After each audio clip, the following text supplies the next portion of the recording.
When Blaise Caponegro arrived at Temple 5 years ago, he was a slightly undersized linebacker who decided to redshirt his first year. 4 years later, after battling multiple injuries, he is finally healthy and tied for 5th on the team in tackles.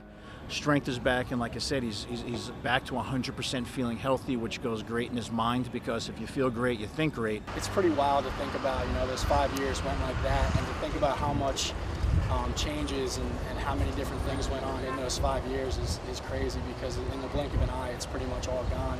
This is my last season, and to think about the bumps that I've had to overcome in the journey into my fifth year here it's exciting, but pretty wild.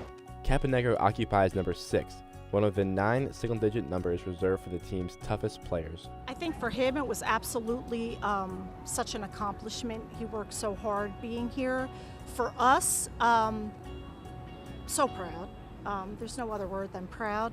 Trying for playing time after battling mononucleosis his redshirt freshman year, Caponegro battled a shoulder injury the next season as a redshirt sophomore and underwent surgery to repair the torn right labrum before his redshirt junior year, a procedure that required a lengthy recovery time. After redshirting, you're in your head, finally I get a chance to play, I get to go on the field. It's been so long. You live for it, to get out in the field and hear the crowd and have your family watch you play. And it did take a toll. It was definitely frustrating. Is it bad luck? Is it the way you're playing? What's leading to everything happening? I don't know. I'm asking the same question, but it'd be nice to know. Why me?